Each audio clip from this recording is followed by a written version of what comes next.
Hi, in this podcast, we will learn the application of continuous positive airway pressure to a newborn.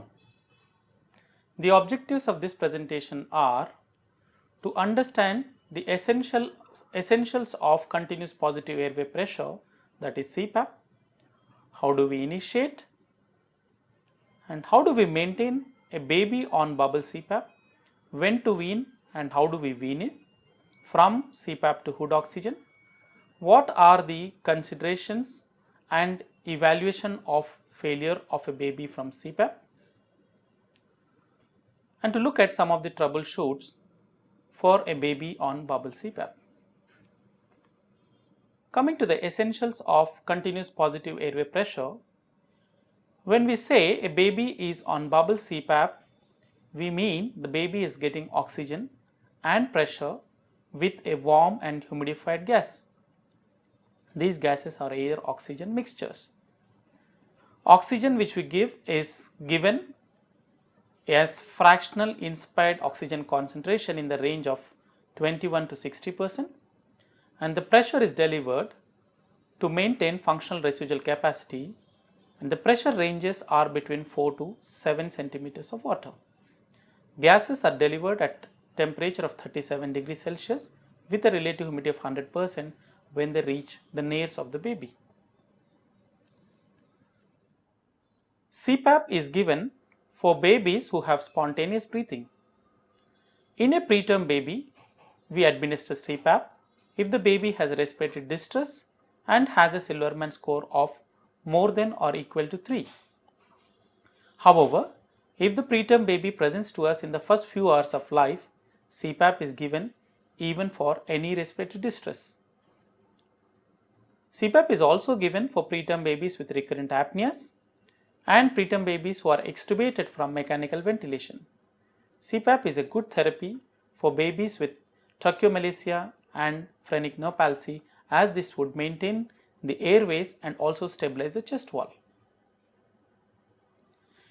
In a term newborn, CPAP is indicated when they have respiratory distress with a Silverman score of more than or equal to 5. It is also delivered to a baby who is extubated from mechanical ventilation. This would decrease the number of extubation failures. However, CPAP is not administered to babies with poor respiratory efforts, such as those with severe asphyxia. CPAP cannot be given to babies with congenital diaphragmatic hernia, as the gas which enters the stomach could impair the lung expansion and cause more problems when you start CPAP for a baby on CDH. CPAP also cannot be administered to babies with tracheal fistula, choanal atresia and cleft palate, as achieving a seal to deliver pressure would be not possible in these conditions.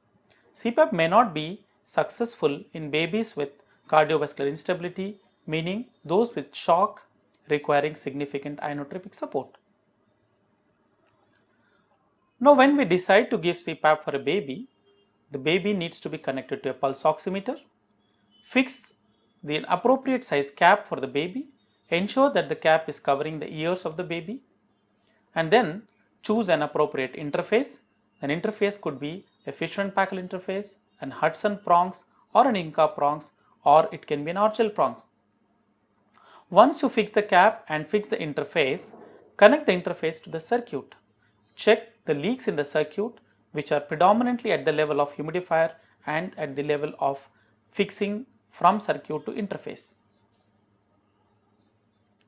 Here you can see two babies on different CPAP interfaces. In the first one, we can see a baby on Fisher and Paykel interface with nasal tubing, prongs and connected to the circuit. In the second one, we can see a baby on Hudson prongs. Once a baby is connected to CPAP, ensure that an orogastric tube is inserted into the stomach and the tip of the orogastric tube is open to atmosphere. Also ensure that this tip is above the level of the stomach. This will help in venting out of air which goes into the stomach and prevent CPAP belly. If a baby feeds on CPAP, Close after giving the feeds, close this tube for about 15-20 minutes and then open it to the atmosphere. Now once a baby is connected to CPAP, we follow a rule of 5 if we are giving CPAP for a baby with respiratory distress. And this rule includes a pressure of 5 centimeters, a FiO2 of 50% and a flow of 5 liters per minute. However, if a baby is started on CPAP for apneas, we give a pressure of 4 centimeters, a FiO2 ranging from 21 to 25% to maintain saturations and flow as minimal to cause bubbling in the bubble chamber. When a baby is extubated from mechanical ventilation, the minimal pressure we give is 5 centimeters and the FiO2 we give would be that from which you have removed the baby from mechanical ventilation. Once you start the baby on CPAP, subsequently the flow is titrated to get minimal bubbles in the bubble chamber in a bubble CPAP. For giving a pressure of 4 centimeters to 7 centimeters, the average flow requirements varies from 2 to 7 liters per minute. If the flow requirement is more than 7 liters, check for leaks in the circuit. For a baby started on CPAP on ventilator, usually the flow rates would vary from 6 to 8 liters of water. The second thing is to titrate the FiO2. For babies on CPAP, the range of FiO2 which we can deliver are from 21 to 60%. You can titrate the FiO2 to ensure the saturations between 90 to 94%. If the saturations are more than 94%, you would reduce the FiO2, and if the saturations are less than 90%, you would increase the FiO2. Now pressure is given to obtain functional residual capacity, and if a baby has adequate functional residual capacity, the retractions would be minimal, and on the chest X-ray one would see 6 to 8 spaces, and the saturations will be the normal range of 90 to 94%. If a baby has increased retractions and the lung inflation is decreased on the chest X-ray, one would increase the CPAP pressure, and if there are no retractions, lung inflation is adequate, meaning 8 or more spaces, and SpO2 in the normal range, then one would decrease the pressures. After baby is put on CPAP, subsequent changes of pressure and FiO2 are to be done understanding the principles of proportionality. For a baby who is on CPAP for respiratory distress, the pressure and oxygen requirement go hand in hand. For most practical purposes, for a baby on CPAP of pressure of 5 centimeters, the required oxygen would vary around 50%. If the pressure requirement is 6 centimeters of water, the FiO2 requirement may be a maximum of 60%, and for those on 7 centimeters, the FiO2 requirement could be 70% or more than 70%. However, if a baby could be maintained on a CPAP pressure of 4 centimeters, the FiO2 requirement would usually be around 25 to 40%. If there is a discrepancy between the pressure requirement and the oxygen requirement, one should look for diseases beyond the lung such as pulmonary hypertension, heart disease, metabolic acidosis, and so on. A pressure of 4 is usually not given for a baby on CPAP. For most practical purposes, we would choose pressures varying from 4 to 7 centimeters, as this would achieve the functional residual capacity in most babies with lung disease. A pressure of more than 7 is usually not given, as this would increase the risk of having a pneumothorax or other air leaks. Always ensure that whenever you are giving CPAP for a baby, warming and humidification should be appropriate. The temperature of the inspired gases should be at 37 degrees and the relative humidity should be 100% when the gases are entering the baby's nose. This could be achieved or could be identified if there is no condensation in the inspiratory limb and there is some condensation in the expiratory limb. This means the gas is delivered at relative humidity of 100%, provided the gas temperature is 37 as depicted on the humidifier. Here we can see the gas temperature coming from the humidifier is at 37 degrees Celsius, and it is getting warmed in the inspiratory limb with a heater wire. The blue circuit with a heater wire is the inspiratory limb. The gases are warmed from 37 to 39 degrees, and beyond that blue limb, the gas is getting cooled to 37 degrees before it reaches the nares. You will not be seeing any condensation in the blue circuit part of the respiratory circuit. However, in the expiratory limb, the gas temperature would come down to room temperature, and then one could see condensation in the expiratory limb. This excess water trickles into the bubble chamber. All babies on bubble CPAP or any CPAP should be monitored rigorously, and this monitoring should include clinical monitoring, monitoring of the interface, and monitoring of the equipment. The clinical monitoring would include monitoring of vitals such as respiratory rate, heart rate, retractions, Silverman score, capillary refill time, and also the pressure being delivered, the SpO2s of the babies, how much FiO2 is delivered, and also we need to monitor the blood gases, urine output, and gastric aspirates. As far as the monitoring of interface is concerned, ensure that the prongs are fitting snugly into the nose and the prongs are not touching the columella.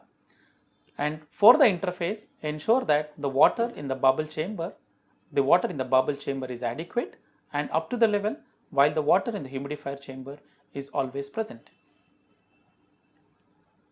Chest X-ray is usually not required for babies as a routine for babies on CPAP. However, chest X-ray is indicated after you start the baby on CPAP. So maybe 20 to 30 minutes after starting the baby on CPAP, we should get an X-ray to see for lung inflation. On the left, you can see a lung which is low volume. On the right, you can see a lung which is hyperinflated. If the lung volumes are low and if the saturations or oxygenation is poor, one needs to increase the CPAP pressure, and if the lung volumes are increased and saturation is good, one can decrease the CPAP pressures. Increased lung volumes or decreased lung volumes both would lead to increased pulmonary vascular resistance and thereby cause hypoxia. If a baby is on CPAP, we consider the baby to be adequately supported with CPAP if the baby is comfortable, not fighting with the CPAP machine or the circuit. There are minimal or no retractions, there is no grunting, the capillary refill time is normal, that is less than 3 seconds, blood pressures are in the normal range, saturations are between 90 to 94%, and blood gases are normal. Bubbling in the bubble chamber would indicate that the pressure which you want is achieved in the circuit, and bubbling sounds heard in the chest, in the axilla, would indicate that the pressures have actually reached the lung. Now, if a baby is well supported and adequately supported on CPAP, when do we wean him, and how do we wean him? If a baby is on a CPAP pressure of 7 and FiO2 of 70%, then one would decrease the FiO2 first and then come down the pressure. So if on a pressure of 7 with FiO2 70%, baby has mild or no retractions, saturations are between 90 to 94%, and lung inflation is adequate on the X-ray, one would decrease the FiO2 from 70 to 65%. If this baby is still adequately covered, supported, you could decrease the FiO2 from 65 to 60%. Then you would come down on the pressure from 7 to 6. Even on 6 pressure and FiO2 60%, if the baby continues to be doing well, then you would decrease FiO2 from 60 to 55% and then to 50% before coming down the pressure from 6 to 5. So for every 1 centimeter decrease in pressure, one would aim a decrease in FiO2 by 10%. So when a baby comes to a pressure of 5 centimeters and FiO2 of 50%, subsequent reduction in pressure from 5 to 4 centimeters is done only when the FiO2 can be brought down to less than 30%. And from 50 to 30%, the FiO2 should be reduced gradually in steps of 5%. When a baby is on pressure of 4 centimeters and the disease process for which we have started CPAP is resolved, one can think of, and the baby is comfortable, meaning is not fighting the ventilator, there are no retractions, there is no grunting, air entry is good, bubbling is adequate, and the saturations are between 90 to 94%, blood gases are normal, one can remove the baby from CPAP to hood oxygen or to room air. Once a baby is removed from CPAP, ensure that gentle suction is done of the nose and the mouth as frequently as possible. Frequently change the posture of the baby and watch the baby for at least 6 to 8 hours after removing from CPAP for apneas, increasing work of breathing as suggested by increasing respiratory rate, retractions, and maybe bradycardia. Bradycardia could occur if there are a lot of secretions in the throat.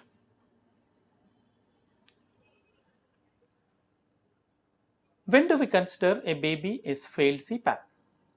We consider a baby to be failing CPAP if he has increased work of breathing as suggested by continuing retractions, grunting, recurrent apneas, saturation less than 90% or PaO2 less than 50 mm of mercury on a maximum pressure of 7 and FiO2 more than 60 or 70%.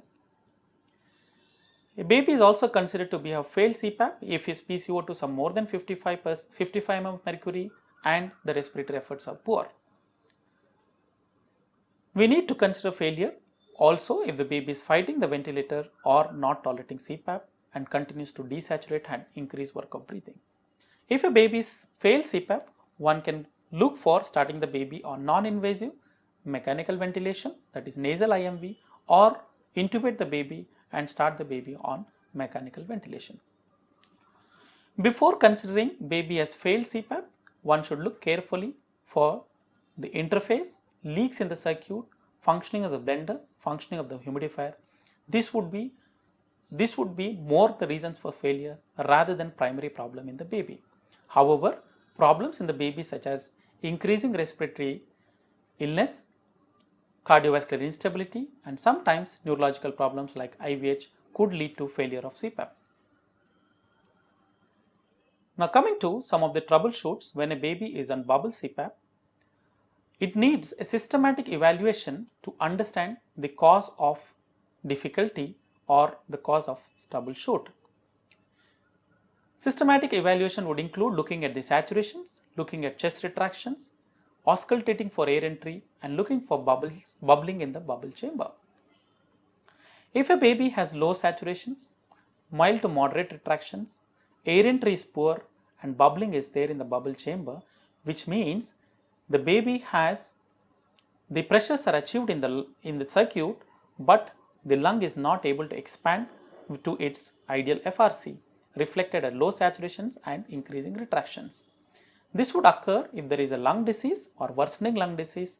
It can also occur if there is a block in the interface or block in the baby's nose. If the saturations are low but retractions are minimal or nil, if the air entry is good and if there is bubbling in the bubble chamber, this means we are able to deliver the pressures to the lung, the FRC is adequate but the saturations are low. This occurs if the baby has a heart disease like cyanotic congenital heart disease or a PPHN, or it could be causable that the blender is not functioning well. If the saturations are normal, retractions appears to be increased, air entry is good and bubbling is there in the bubble chamber, this means it is not a lung disease and this could be a case of metabolic acidosis. Here these are pseudo retractions and not related to low FRC. As discussed in the first scenario, if the saturations are low, retractions are moderate or severe, air entry is poor and bubbling is there, it could be either the obstruction of the interface or of the nose, or it could be a worsening lung disease. Differentiation of these two can be done by doing a gentle nasal suction. Lastly, if the saturations are low, if the retractions have increased or if the retractions are increased, air entry is poor, and if there is no bubbling, it usually means there is a leak either in the circuit or at the level of interface. So to conclude, the essentials of application of CPAP to a newborn include delivering pressure to open the lungs and maintaining the lungs at FRC, giving oxygen as fractional inspired oxygen varying from 21 to 60%, and warming and humidify the gases which goes into the baby's nose. We follow a rule of 5 for initiating a baby on bubble CPAP. The titration of CPAP is usually done looking at the retractions and looking at the lung inflation in the X-ray. Titration of FiO2 can be done by looking at the saturations and maintaining the saturations between 90 to 94%. Flow is titrated to obtain minimal bubbling in the bubble chamber, which should be continuous and which should be present both during inspiration and expiration of the baby. If a baby is on CPAP for lung disease, ensure there is proportionality of pressure and FiO2 requirement. Whenever there is failure or if there is a troubleshoot, do a systematic evaluation to understand the cause and to appropriately change the settings on the CPAP and to change the delivery and to give adequate CPAP for a baby. Thank you.